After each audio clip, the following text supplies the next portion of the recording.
you. You're welcome. Good evening, and welcome to the regular board meeting of the Warren City School District Board of Education. Today's date is November the 28th, 2023, and the time is 6:05 p.m. We are at the Warren G. Harding High School cafetorium with live streaming available at warrencityschools.org. This meeting is a meeting of the Warren City School District Board of Education in public for the purpose of conducting the school district's business and is not to be considered a public community meeting. There's a time for community public participation during the meeting as indicated in agenda items number 11A and 11B. Will you all please stand and recite the Pledge of Allegiance? I pledge allegiance to the flag of the United States of America and to the republic for which it stands, one nation, under God, indivisible, with liberty and justice for all. Ms. Sortino, can you please call the roll? Yes. Mr. Flanagan? Here. Mr. Fowley? Here. Mrs. Lamperos? Here. Mrs. Patterson? Here. And Mr. Walker? Here. And the motion carries. Agenda item number 3, executive session. Under the provisions of the Ohio Revised Code 121.22, the Warren City Board of Education recessed to executive session at 6:06 p.m. to discuss consideration of appointment, employment of public employees, investigation of complaints against public employees, and matters required to be kept confidential by state or federal law. So moved. Second. Ms. Sortino, can you please call the roll? Mrs. Lamperos? Yes. Mrs. Patterson? Yes. Mr. Flanagan? Yes. Mr. Fowley? Yes. Mr. Walker? Yes, and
How's everybody today as we wait a few minutes?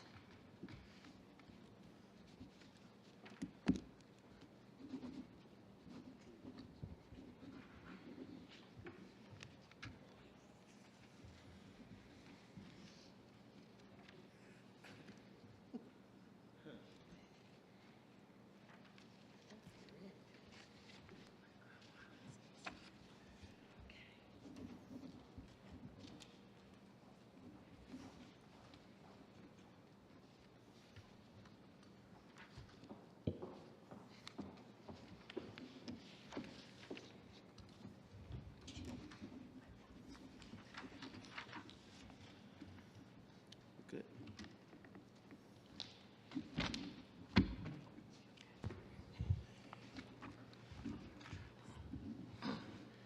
We're good?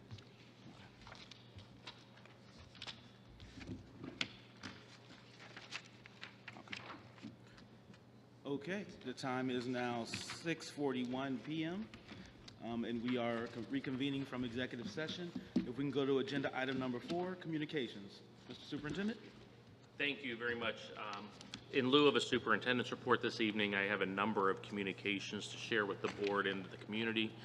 First, each one of you have received a packet from Ohio Schools Council. This is part of their annual report that is distributed at the annual Capitol Conference. I just wanted to draw your attention that Warren City Schools and I quoted some of the benefits that we have. It's tabbed in green for you on one of the pages as part of the publication. Across the state, we utilize Ohio Schools Council.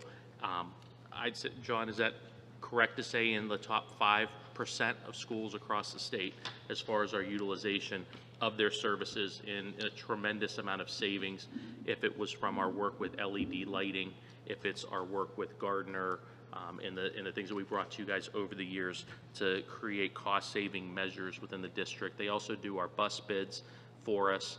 And again, that doesn't mean that we're going to purchase buses when we go through the bid process. They do bread, they do milk bids. And again, we do our own. And, you know, if we order milk through a company, through Ohio Schools Council or through our own bids, we go with the lowest bidder. So regardless, they're just a great asset for us. But again, Warren City Schools was asked to be quoted in there because of our relationship with the work in Ohio Schools Council, for which I'm also a regional representative, and we meet quarterly. And that also helps us to know what's coming down the way and additional savings that would be before the board. Second communication I have for you this evening is if you would be so kind, and we will forward this to you via email, that the National Honor Society, the Beverly Burrill chapter, which I'm going to be getting to in another moment, chapter of the Warren G. Harding National Honor Society, is having their induction on December 7th here in the cafetorium at 6 p.m. I welcome and encourage all board members to be in attendance. I am not going to be able to be in attendance that evening, nor is Regina going to be able to be in attendance, or Mrs. Hartzell. We had informed the advisors of that, but they are keeping the date, which, you know, is fine. You know, Amy's representing the high school. It's fine. They're keeping the date, but we're just not going to be able to attend to the other commitments that we have been scheduled months ago outside of the district. So it's unfortunate we won't be there. So I would encourage you guys. So we'll put a communication out. If any of you guys can commit in a stronger representation, that would be wonderful, and we'll send that out to you as well. Third communication I have this evening, and these are just a number of things, is we had our, every 2 months, Mr. Capers and I meet with our representatives from Akron Children's Hospital, and we met with our nurse practitioner, Allison Lands, and Janine Fitzpatrick. We did that today, just to get an update on some of the good things that are going on with our program. And I will say that the amount of visits that our students are receiving through this opportunity is increasing, which is great. I'm going to provide some of that to you. Tomorrow we have a meeting with Michelle Wilmoth from Akron Children's Hospital, who oversees the entire process of our nurse practitioner program, and also part of the work we're doing with the Student Recreation and Wellness Center. So we're going to be meeting with Michelle on a different note than the work here. And to date, Students were given 88 flu vaccines. They were given 42 school vaccinations. Across the district, there was 406 students seen for sick or for wellness visits. Here at the high school, the Youth Advisory Group has been meeting weekly, which is something that has been part of the larger grant aspect through Nationwide Children's Hospital, where Mr. Capers or I have attended their events a couple times during the year on how to build efficient school-based healthcare centers. They also have done at the elementary schools a school-based asthma treatment program. And even though there's only 8 students that have been enrolled, the majority of which is at one of our schools, which I don't want to name at this time, but the early reports are showing a dramatic decrease in these students being sent home and being sick or wheezing from asthma because these young adults are getting the treatment they need that is helping them along the way. And finally, they completed the adolescent health instruction, which is required by revised code for all freshman classes here in 2023. Allison, our nurse practitioner, was very excited to present that information through the lens of the nurse practitioner and Akron Children's Hospital. She felt that is more her job than someone who's teaching in a classroom in a wide variety of aspects, and she taught it from a health perspective, and I believe it went very well here at the high school. So that's a brief update on some of the things that have been going on with Akron Children's Hospital.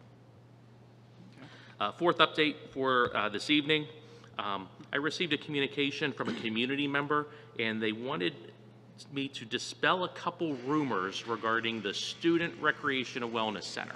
And I said, I think that'd be perfect during the communications of the board meeting. So the first thing they wanted me to address was, is there going to be a tax levy on the ballot to pay for this? No. There will be no additional tax levy for the Student Recreation and Wellness Center. We have prepared and invested, and 50% of it is through grant dollars, 50% they're about 48, 52, something like that. Next thing. Is the board short on funds? No. The board is not short on funds when it comes to Student Recreation and Wellness Center. Things have been going very well project-wise, and we are very pleased with that. So far, so good, right, Treasurer Sorrentino? Correct. Okay. Is it going to be open 24/7? Yep. No. And I want to reference this. The Student Recreation and Wellness Center will not be open 24/7. Okay. What is it called? I mean, there's so many keyboard warriors in Warren, that get rolling on some things. Not the person who brought this to me, but, the conversations just start rolling out of control here. Next question. Will the public have access? Our goal is to some extent, and that extent is to be determined. It is a Student Recreation and Wellness Center. We would love for our students and the public to engage at certain times. Being that it's attached to school, that provides complications. Other school districts have done things like this that we've researched, and we have an obligation to protect our students, whether it's during the school day, before or after, when it's in use. So we are going to open it up for students only when we open it up, and we will work to integrate the community at different aspects and times. We have some thoughts. But again, with it being the Student Recreation Wellness Center, we want to get it right the first time. Then the question was, only Warren residents will have access? Well, that's my expectation. This is a Warren project, and I believe it's a Warren City Schools project, and that is the expectation as we were planning and preparing it. Again, the board can always change the perspective along the way, but those are the answers to those questions that were brought forth. Any comments? Thoughts on it? Did I get anything wrong as far as what we've discussed in athletic counts or otherwise? No, you answered everything correctly. Thank you. Yeah, Okay. everything was answered well, and I want to stress, like you said before, no new tax dollars for this. No. We are not running in a deficit at all. This is not affecting our day-to-day operations or any other planned activities or expansion of services in the district that we have planned and funded. This will not affect that at all. And yes, this is a Warren City Schools Student Recreation and Wellness Center. While it is definitely our goal to involve the community when possible, our students are our focus. Our students are our Ohio constitutional mandate, and that's who we're going to be doing this for. But it'll be great. to have everybody here, but And there is a segment of the facility that is public access, the back side of it, that we're looking at our lease partners to put in that is going to be part of the physical building but separated off. So there is a public component in that, but the general facility, it's not going to be like the Y. It's just not, it's a student recreation wellness center, and there's times that we are looking that would be better for our students that we could integrate. And again, we're going to work with our staff, as I mentioned at convocation, with ideas, and we wanted to have meetings as early as October, November, but we're going to get those rolling the first of the year and try to have conversations on how our faculty across the district sees this being used from an academic lens, how we can get our students here. I know Mr. Lacey and I have been chasing every grant possible for an electric bus so that we could have an electric bus in the system that can bring students to and from, just like we do for the swimming program, continue that for teachers that want to do their lessons here in the study stairs or some of those other areas. As the facility continues to develop more on the inside, we'll be presenting more information to the community. But this is for students at all grade spans across the district. We want to have it open, and that's going to be our main focus. I love the community excitement and enthusiasm around this and how it's brought up conversation. I do love that and definitely appreciate it that people know what's going on positive inside the district. Absolutely, absolutely. Well, and unfortunately, my next communication is something that there's a lot of community excitement of keyboard warriors in the city of Warren that isn't so positive, I think due to a lack of understanding. So I would like to give a couple comments to inform the community about our beloved tree in the front of 860 Elm Road. You might want to put your seatbelts on for this, guys. I'm ready. I'm just telling you. So on May 6, 2023 was our Distinguished Alumni Hall of Fame banquet in the Warren City Schools, attended by many individuals, usually the same individuals that participate in the event year after year. And former Warren G. Harding High School teacher, Beverly Burrill, who the National Honor Society chapter is named after, the Beverly Burrill chapter of the National Honor Society. Former Warren G. Harding teacher Beverly Burrill, beloved by her students and staff, was inducted as a distinguished faculty member by the Warren City Schools Distinguished Alumni Hall of Fame. Long overdue. Ms. Burrill passed away long before her time as an educator due to health issues. The National Honor Society, to my best understanding, and I wasn't here at the time, dedicated a tree in her memory in the 1990s, which is the tree for which is decorated on the front of the property. At the Distinguished Alumni Hall of Fame event in May, Mr. Lacey and I had a conversation with Ms. Burrill's brother, Frank Burrill, also a retired educator in the Warren City Schools, and it was announced that due to the tree's declining health and exceeding its lifespan, that after this season, we would be taking the tree down and replacing it. Those in attendance at the Distinguished Alumni Hall of Fame, those that use their time and resources to be there to support students and student scholarships would be very well aware of this was shared, and this was our plan from the onset. We're intelligent enough to see a tree that is dying and needs to be replaced. We also committed to planting another tree in its place in respect to the continued legacy of the Beverly Burrill chapter of the National Honor Society here at Warren G. Harding High School. This was on May 6, 2023.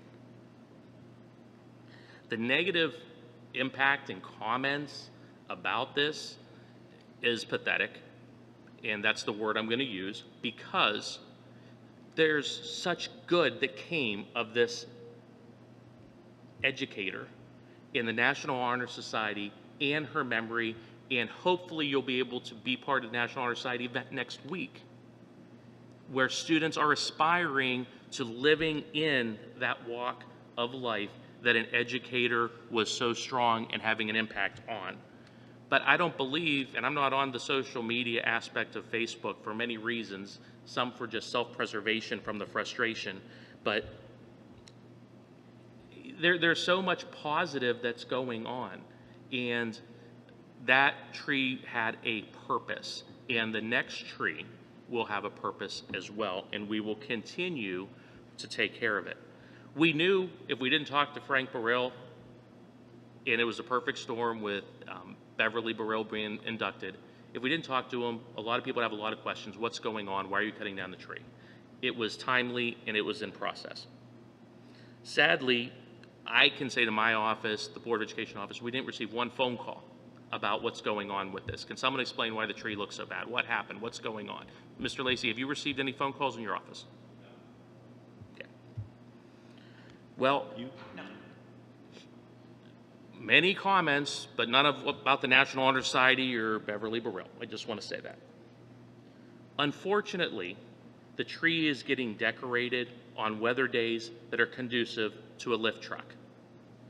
No wind, no rain. I mean, who wants to be in the bucket truck in 20-mile-an-hour winds? I know I'm not going to be up there. In November in Ohio. And so also putting the truck on the ground without it sinking, depending on the rainfall we had. So there is like 2 days that we were able to do it. Unfortunately, the employees of ours that were starting to decorate the tree, they made a horrible mistake. They had the lights on the tree as they were trying to decorate it. They forgot to turn the lights off when they went home that night in a tree that wasn't fully decorated. And there goes the beginning of the pictures of what a disaster, what a mess. A couple guys forgot to turn the tree off. They leave at 3 o'clock, it's still light out. They made a mistake. It was a human error. This has all festered from some very well-intended individuals who are trying to do a good job in the district, who are totally embarrassed that this has been the result, and they're totally ducking us because, and we're not upset with them, they made a mistake. But this has all turned into like Treegate here on the front lawn of Warren City Schools. Mr. Lacy is working to get the tree decorated to standard. A lot of things are false. Oh my gosh, that star is so much smaller than the one they used to have up there. What happened? It is the same star. Sean Shimko, who used to put the star on the tree when he was here at Harding 20 years ago, says it's the same star, Steve. So, lesson learned, please don't read everything on social media. It's not always true. And I really wish that folks would understand the meaning of the good things that really do go on, such as the intention behind this tree. And, you know, if they really want to give resources, then maybe I would suggest to everyone that had commented, maybe they buy a ticket to our Distinguished Alumni Hall of Fame event in May, because that money goes towards student scholarships in the event. And Mr. Lacy, the event this year is going to be the end of April, correct? Or April 28th, 29th, somewhere around there. So if you have any questions and you're interested in buying a ticket, and you want to know more about the good things that go on, you call Mr. Lacy's office at any time and we'll get you the information. It's April 27th. April 27th. Thank you very much. So does the board have any questions about our tree? No, I would like to thank you very much for the detailed explanation. I wish people in Warren would be a little kinder to each other, especially our employees, because that's kind of where my heart went when I was reading some of the comments, and I'm thinking, you know, we have great people that were trying to do a good job, and people were tearing them down, and that's not what Warren's about. Let's do better. In addition, when we do take that tree down, I would like to make a suggestion that we save a cross-section of the trunk and let our wood shop burn, you know, the NHS, Beverly Burrell, something, because they gave us plaques at our last, you know, meeting, had the beautiful Raider head and that. I am sure our students could do that, seal it, and then they could present it, you know, to the NHS advisors, and maybe that's something that they could keep, display when they have, you know, their events, or just, you know, in a room wherever. So just an idea, and maybe we can do an extra one for their family, and give the family one as well. Mr. Lacy, you're on that, correct? Thank you. I like that suggestion. Honestly, yeah, I had heard about the comments online.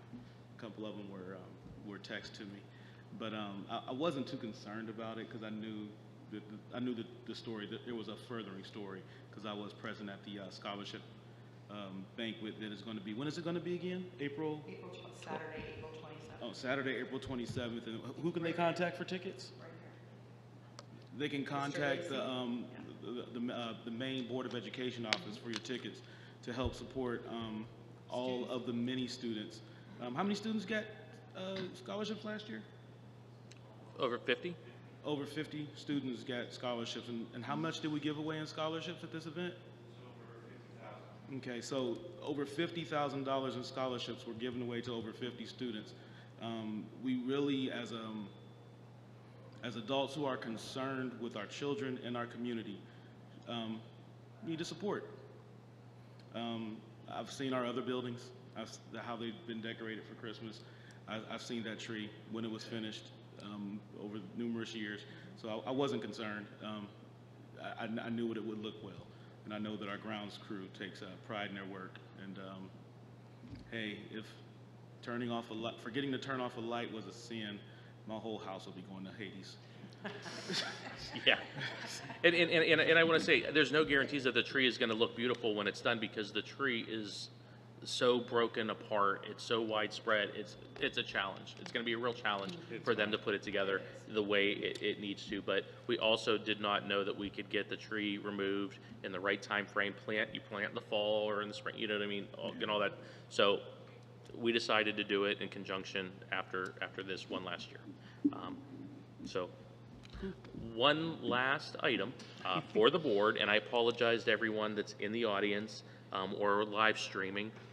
I am going to share with the board that at our work session on October 18th, the question came up, and it was a long work session, and we had hours of presentations, and I believe one or multiple board members said, why don't we do a better job on sharing out the good things going on in the district? Well, I'm going to share with you the commercial that has been put together that is going to start airing on local stations. So Frank, if you could show it twice to the Board of Education. And I'm not showing it publicly at this time because I don't know that it is legal for me to run it over YouTube. So I'm sharing it with the board publicly. Welcome to Warren City Schools, a learning community serving students from preschool to 12th grade. Starting with our earliest learners, each step prepares our students for graduation and life beyond the classroom. In Warren, we challenge and nurture our students, providing avenues to help them discover their talents, interests, and what they are most passionate about as we prepare them for college and career readiness. Warren City Schools, creating pathways of success for all students. Now, are you guys good seeing it once, or do you need to see it a second time? I'm good. I like it though. It was cool. It's beautiful. I didn't realize that was you until like halfway through. Thank you.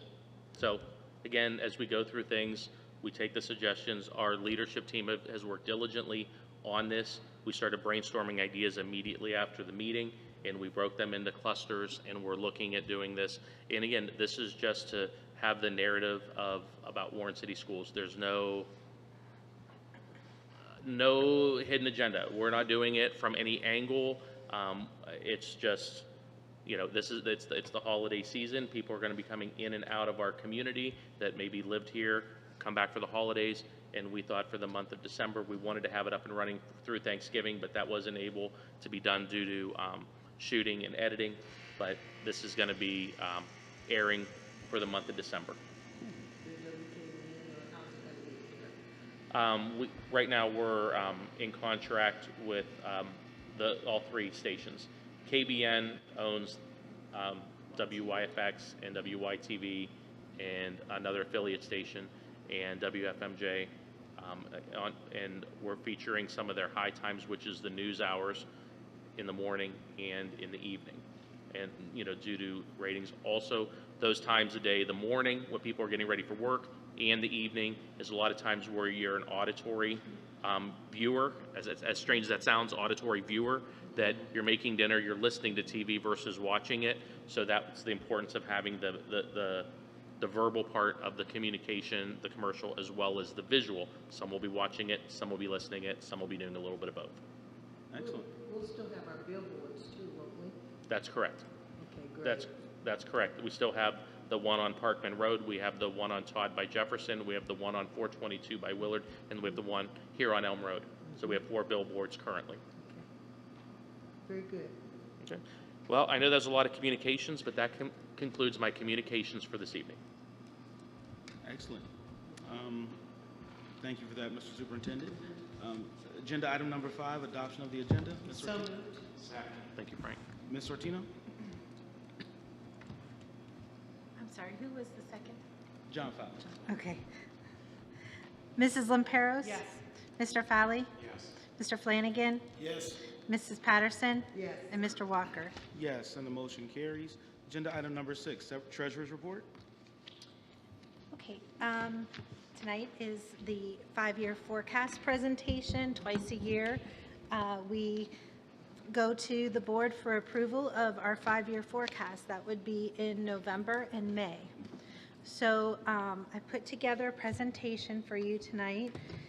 And of course, you know, the forecast is based upon a lot of historical averages and the things that we know are coming, or the changes that have occurred in legislation and changes that are occurring in property valuations. All of these key factors are taken into consideration when we determine our 5-year forecast.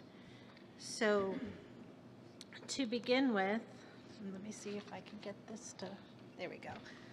Okay, the current fiscal year has a projection, and you can see in blue, we began the year with a beginning cash balance of $61.7 million.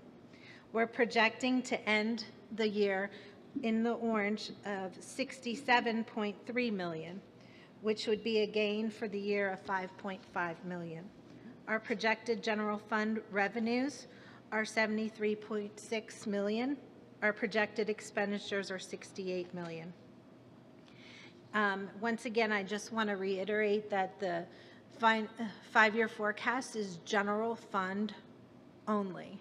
We have a lot of other funds that are related to federal grants and special revenue type funds that are restricted in nature that don't go into consideration when doing a 5-year forecast. Okay.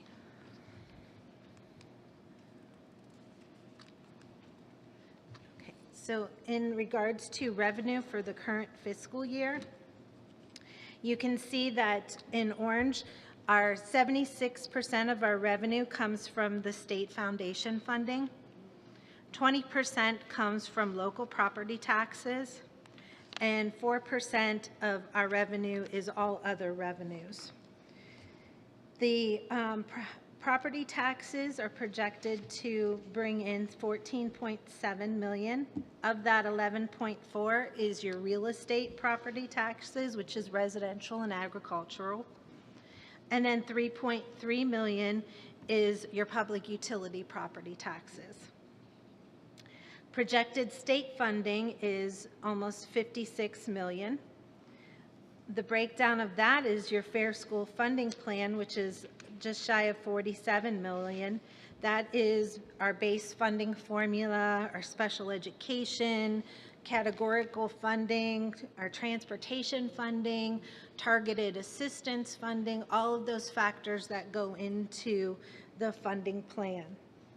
Then in addition to that, we have approximately 7.3 million in restricted state funding, which consists of our student success and wellness dollars, our disadvantaged pupil impact aid, gifted funding, career tech education.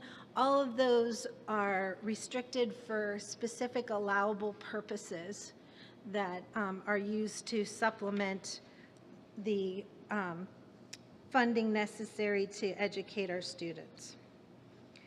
And then also under the state funding is the state share of local taxes, which is your homestead and your rollbacks that the state kicks in, and that is just shy of $2 million. Projected all other revenues is $3 million. That is mainly, we have interest income, and we have catastrophic cost incomes, we have excess cost income that is, for reimbursement for special education students that we pay for in excess of a dollar threshold. Catastrophic cost would be the same, and we also in there get Medicaid reimbursements. Those are some of our bigger items on the other revenue categories. Then the expenditure side of things for the current fiscal year, you can see that 75% of our expenditures is personnel costs. That is projected to be about 51 million this year. That consists of salaries and benefits. 17% of expenditures totaling 11 million is purchased services. These consist of contracted services such as Community Bus, Akron Children's, Trumbull County Educational Service Center, counseling services, all of those types of contracted services we do in educating our students and supporting our students. In addition, you have your utility costs that are factored in here. Another big expenditure that comes out of here is the tuition that we pay for students that are court foster placed out to other districts. And then finally, 8% of our total expenditures consist of all other expenditures, which would be your supplies, any capital outlay purchases, and any transfers out that we do. Currently, we are budgeting to transfer out $2 million from our general fund to our capital projects fund as we continuously support the permanent improvement needs that the district has.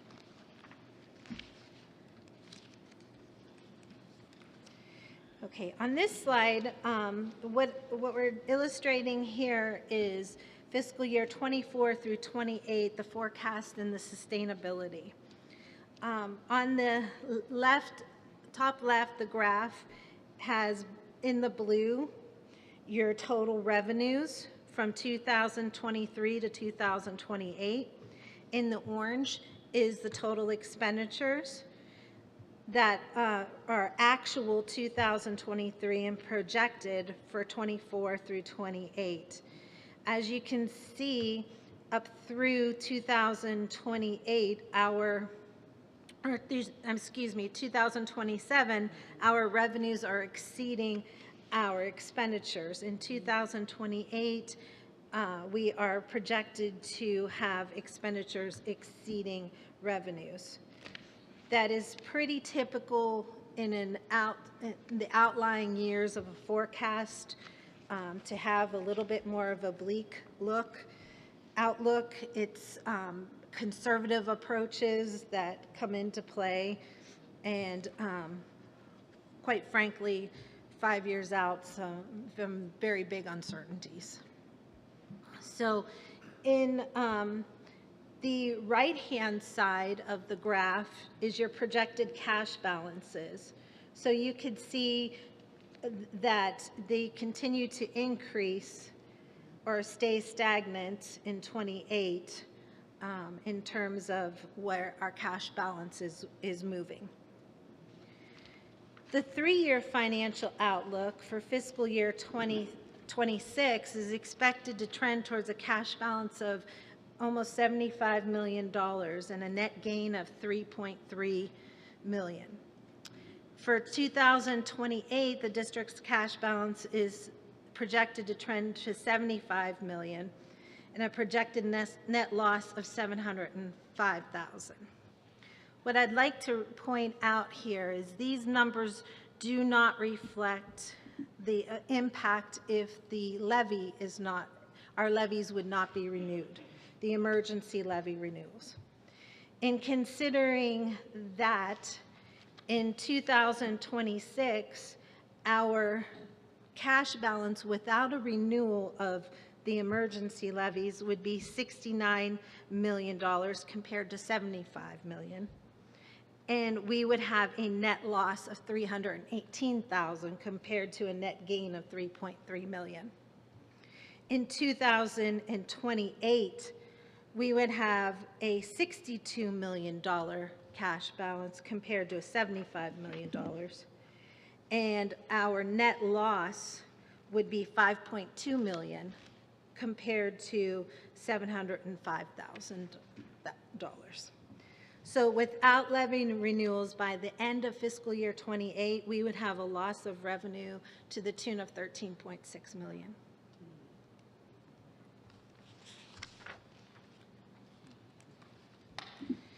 Okay, in the forecast, you can see some historical changes and projected changes in both revenue and expenses. On the left side of this graph, we can see that the revenue had a historical annual change of negative 1.4%.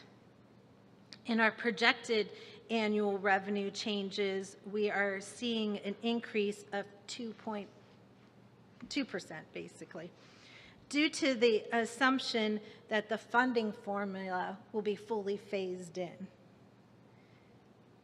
The annual changes in expenditures, historical annual expenditure decrease is 1%.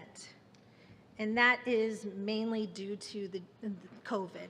And we received all the ESSER funding and were able to supplement general fund expenditures and pay for those out of ESSER funds. Projected annual expenditure change moving forward is 3% increase from 2024 to 2028 on average.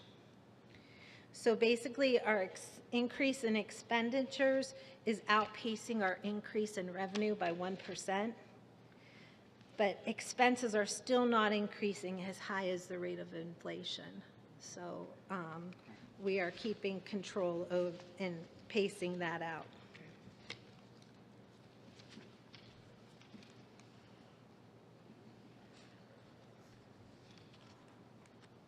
There we go. Okay, and then this next slide here illustrates for you the days of cash on hand. And what that does is measures how liquid you are in meeting your obligations. In 2019, you can see that we had 189 days of cash on hand. In 2023, we had 330 days. 2024, we're projected to have 361 days of cash on hand. And in 2028, 346. What this shows us is typically a good target for cash on hand is 6 months. You can see that we have 12 months worth of cash on hand. And I wanted to illustrate this for you because this is the main reason we received an increase in the bond rating from Moody's. And the importance of that is we're able to finance at lower rates. We're able to refund our bonds to get a lower interest rate and save taxpayer dollars.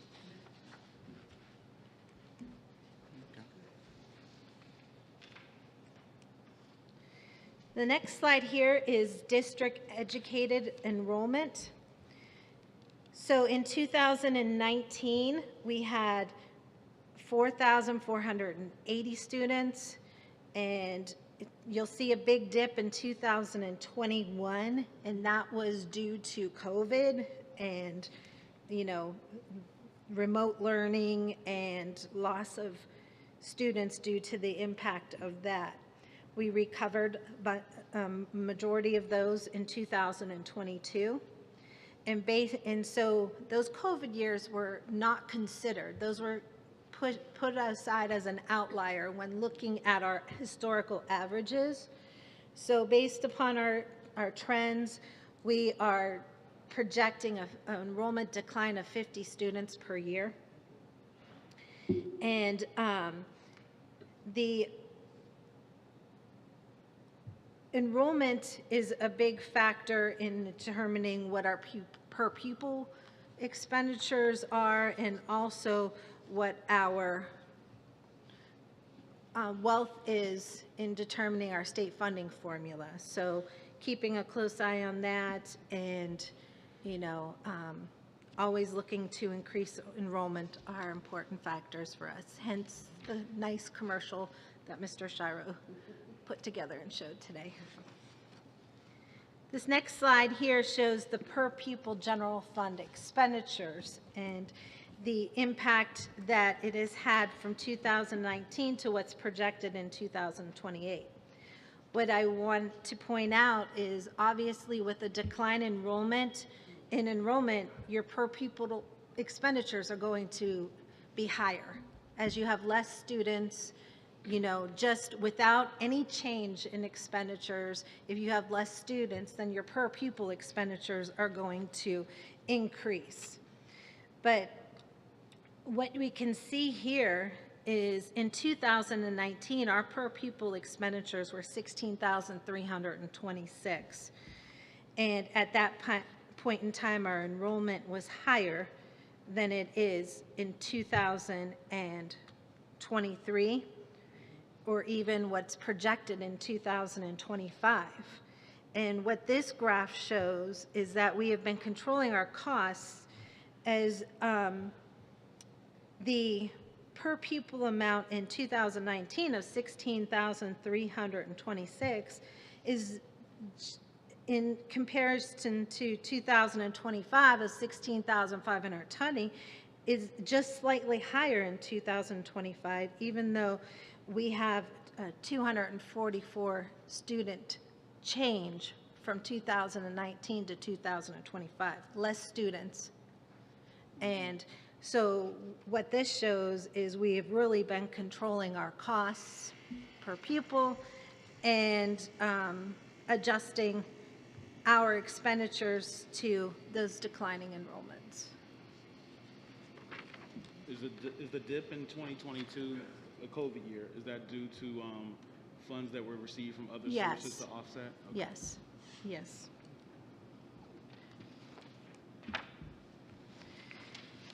And finally, I just wanted to show some demographics regarding daily cost per pupil. This is based upon the assumption of a 180-day school year. You can see that in fiscal year 24, we're projecting to have the cost per day per pupil to be $88. 89% of that is paid for by the state share or federal share.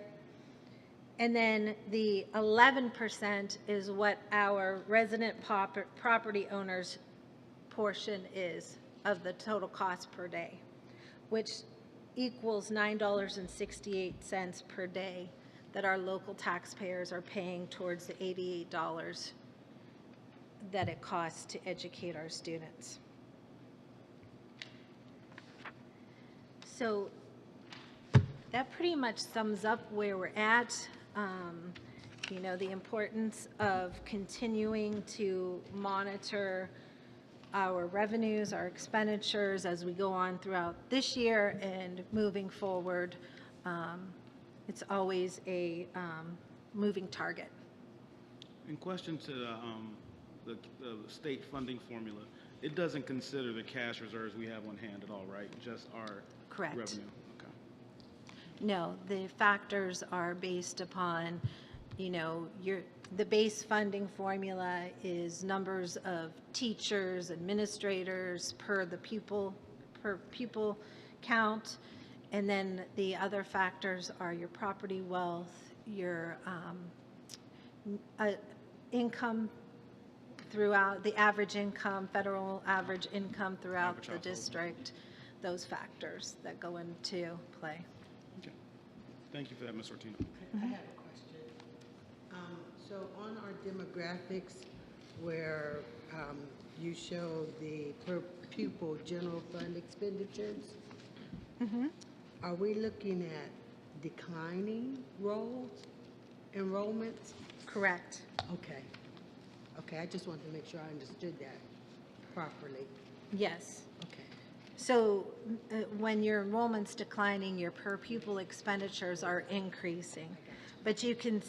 But the point to take away here is they are not increasing at the pace that our enrollment declined. Mhm. Any other questions from anyone on the board? If not, thank you very much, Ms. Sortino. We appreciate your in-depth forecast. Agenda item number 7, I believe superintendent's report. I believe you said there is none, or? Correct. Okay, so we're going to go ahead to item number 8, Board of Education Committee reports. Athletics. Good evening, everyone. Good evening. Good evening. I come to you with good news tonight regarding our esports program. He did a few about a year ago, and we said, get this up and running. One of our advisors said we're going to win a state championship within a few years. Well, we're on pace to do that. I want to do a special shout out to Mr. Penezes, Mr. Carson, putting this team together as advisors. The kids have been so receptive to the program. It's interesting. School gets out, a lot of kids are kind of loiter around doing things, see some friends. This group of kids goes directly to that lab and wait to get on those computers. So I want to thank the board for all the investment in the computers and creating a world-class lab, which is only going to get better probably when the wellness center opens up. So little results from the following. Our number 4 JV team ranked in the state number 4, lost to the number 1 ranked Penna Career Center team 3-1. So that tells you there's a good foundation for JVs that'll, mostly freshmen, sophomores, and work their way up in the next 2 years. They were ranked 4th in the state. Our number 1 ranked varsity Fortnite team, so they were number 1 going into this Oh, wow. fall session. They finished 12th out of 33 teams, which I think is fantastic. All of these teams have had programs for quite a few years already. So, number 5 ranked JV Fortnite team also played and finished 7th out of 27. So we've had some great performances by our esports teams, and I think they're only going to get bigger and better. I have a meeting with the 2 advisors tomorrow morning, and they're really going to sit down and discuss how we can get even better, what do we need to do to possibly recruit some more kids. The second half of the year, kick off, let's see here, late January 8th, it'll run to the end of February, and then the state tournament takes place. The regionals are going to be held at a college campus, most likely Mount Union, and the final will be held at Akron U. I heard they have a phenomenal esports arena at Akron U that's pretty much second to none. So if our kids make it that far, they're going to have a great time getting to see, what lies out there college-wise, that they can get scholarships and be a part of an esports team in the future. Winter sports taking off this week. Girls travel back to Firestone last night, the first of the year. Most of the sports start next week. And I'd like to piggyback off something Mr. Shiro talked about earlier with Apple Children's. Mr. Shiro and Ward, they have done a great job helping our student athletes get physicals. A lot of times our kids wait, and then they can't get into the doctor for 3 or 4 weeks.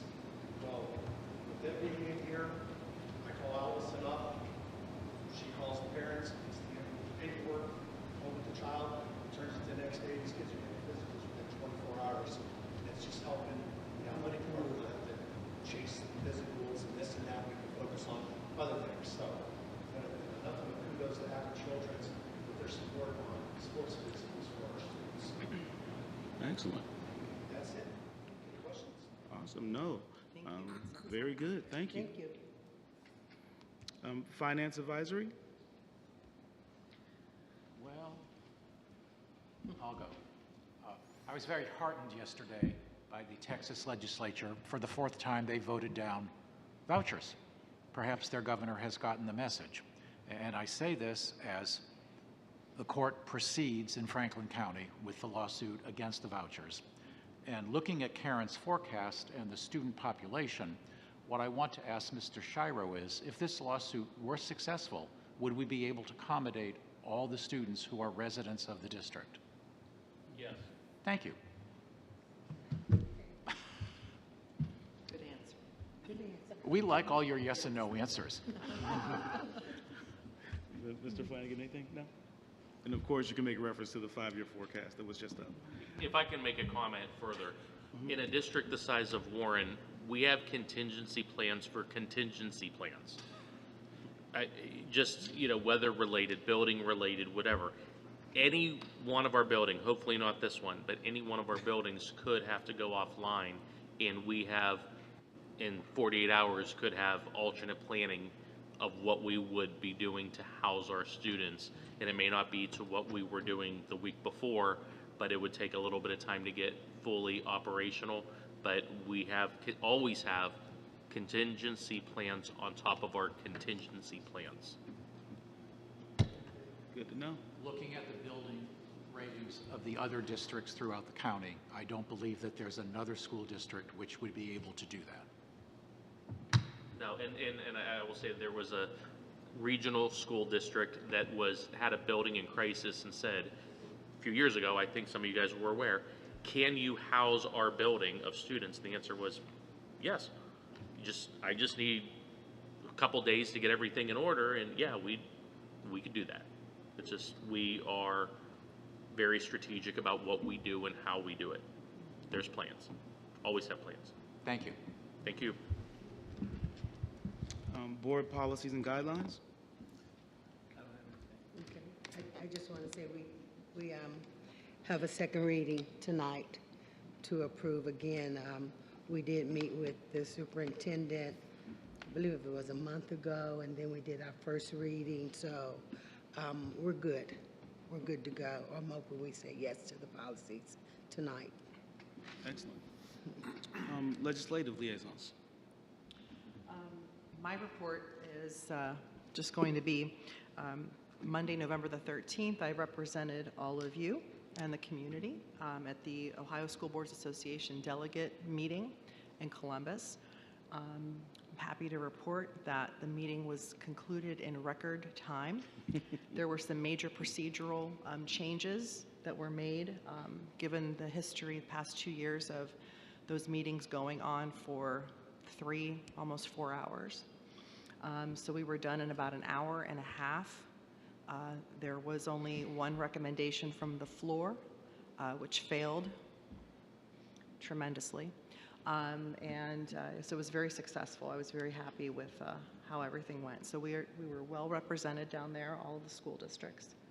And also, I think we should extend our condolences to Tuskegee Valley.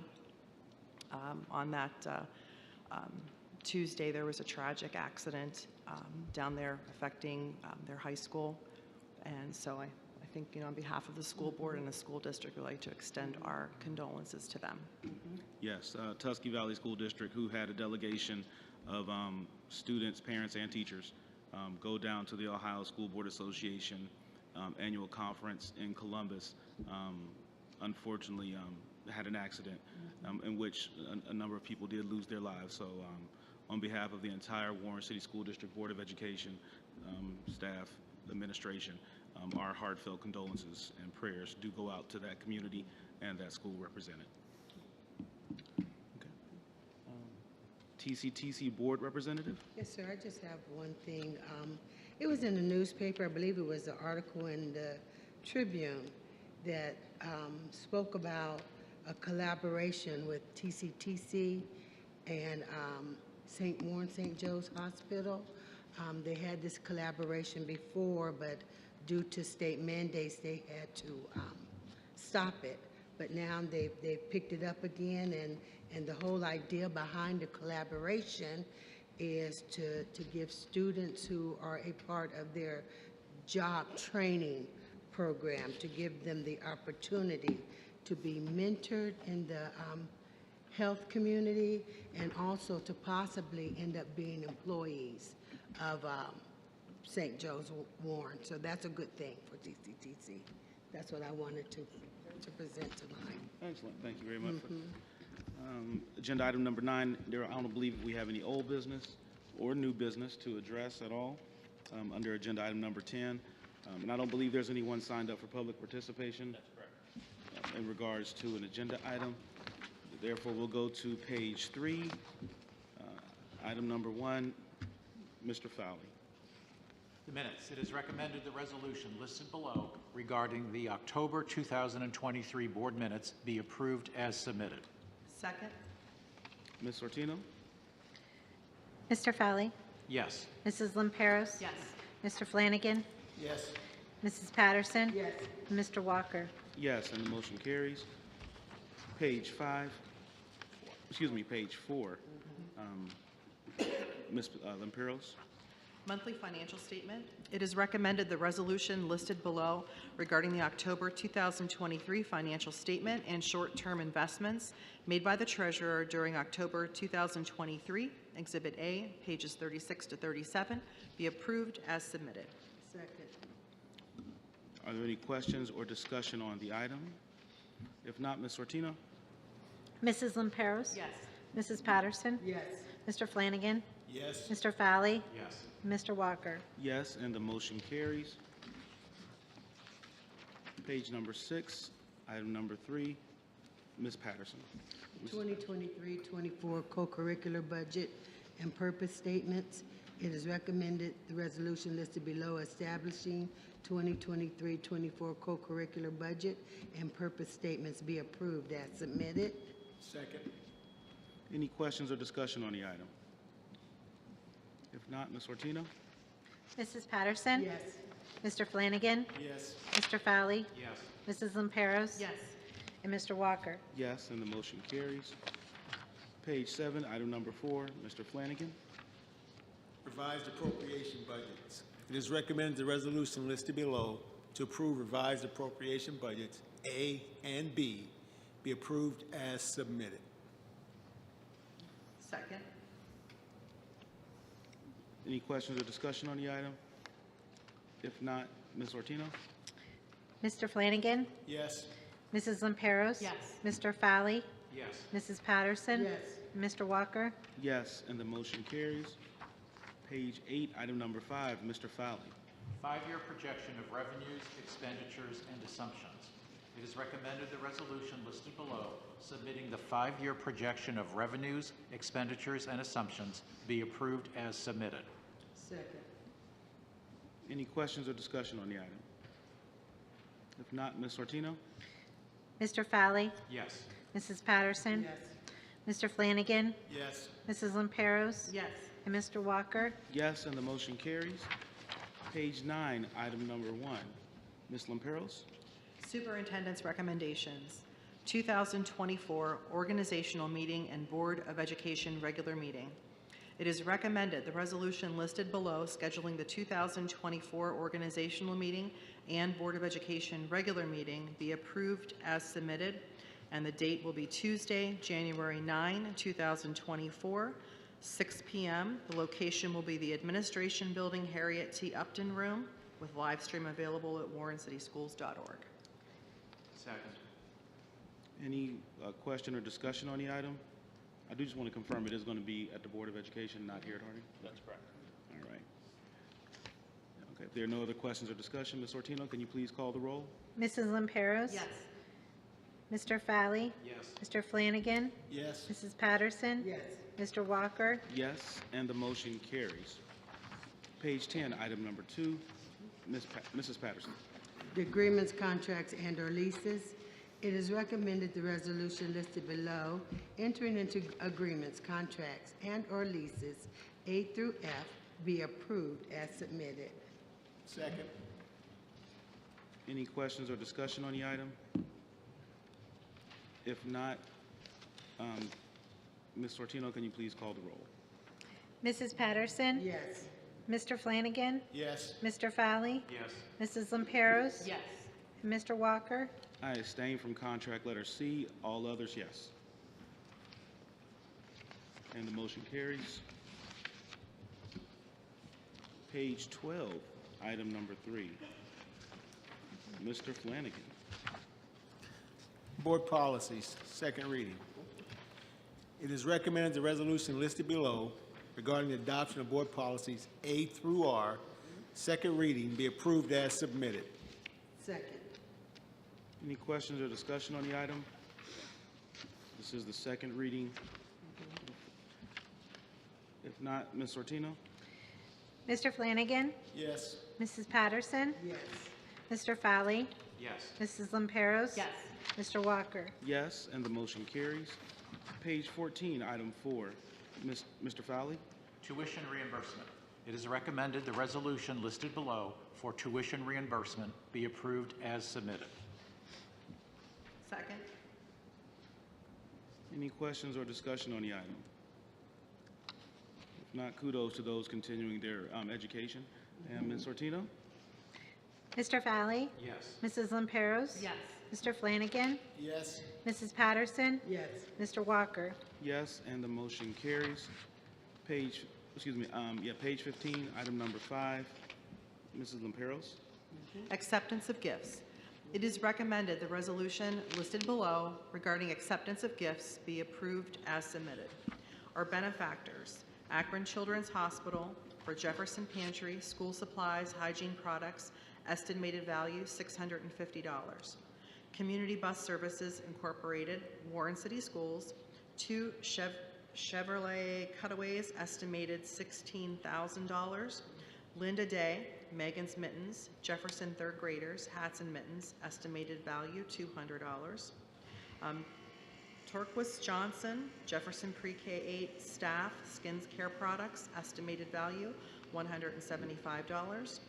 Veterans of Foreign Wars, Post 1090 and auxiliary, Warren City Schools, personnel clothing items and pantry food, estimated value $2,000. Thank you to all of our community benefactors again for your generous donations. If there's no question or discussion on the item, What is a Chevrolet Cutaway? Yeah. it's a... Well, I'm glad you asked. That's why I had to look at that It's like a twice. delivery vehicle. There will be likely another presentation forthcoming down the way because we've been working on a project in our community to provide mobile food pantry and food access within our community. It's something that we saw in another community in another state or area, and we've been working on some donations that we haven't put on the board agenda, but those may come as soon as December because we received 2 checks to support the re-outfitting of the vehicles and to provide mobile food pantry services. This vision was born out of Willard Pre-K through 8 school, and it will not be limited to only Willard, but they will be the ones leading it, given their thriving community pantry and how they operate.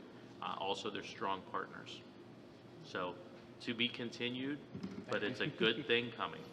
Excellent, It's a good thing for our kids and community. Yes. excellent. I think we need a second. No, we had a We had second. a second? Okay. I think I second. Yeah. Any other questions or discussion? If not, kudos, exciting, waiting to hear more. Ms. Sortino, please call the roll. Mrs. Lamperos. Yes. Mrs. Patterson. Yes. Mr. Flanagan. Yes. Mr. Fowley. Yes. Mr. Walker. Yes, and the motion carries. All right. Page number 17, item number 6, and that continues on until page number, give me 1 second here, I believe 31, 32. Okay. And we do have, yeah, 32 is the end. And I believe we have 1 retirement, 1 classified retirement. So kudos to Mr. Penman as he works out his last 6 months here with little over 6 months at Warren City Schools for his much deserved retirement. Mrs. Patterson? Yes, sir. For the personnel recommendations, it is recommended the resolution listed below regarding personnel items A through K be approved as submitted. Second. Any questions or discussion on the item? If not, Ms. Sortino? Mrs. Patterson. Yes. Mr. Fowley. Yes. Mr. Flanagan. Yes. Mrs. Lamperos. Yes. Mr. Walker. Yes, and the motion carries. Page 33, item number 1. Mr. Flanagan. Board's recommendations. determining to proceed with the submission to the electors of the school district of the question of the renewal of an existing tax levy pursuant to sections 5705.194 to 5705.197 of the revised code. It is recommended the resolution listed below determining to proceed with the submission to the electors of the school district of the question of the renewal of an existing tax levy pursuant to sections 5705.194 to 5705.197 of the revised code be approved as submitted. Are there any questions or discussion on the item? I do want to reiterate that this is just a renewal. This is not new money. This is the money that we have been using and been a part of our district operations continually, and we continue to be frugal with this money and with the money that our taxpayers do allow us to use and have to educate our children in our community. Ms. Sortino, please call the roll. Mr. Flanagan. Yes. Mrs. Patterson. Yes. Mr. Fowley. Yes. Mrs. Lamperos. Yes. Mr. Walker. Yes, and the motion carries. I don't believe we have anyone signed up for public participation at the end. There's no need for executive session, so therefore I'm going to move to agenda item number 14, adjournment. So moved. Second. Ms. Sortino? Mrs. Lamperos. Yes. Mr. Fowley. Yes. Mr. Flanagan. Yes. Mrs. Patterson. Yes. Mr. Walker. Yes, and the motion carries. Thank you all for your participation and bearing with us this evening for all of our great news.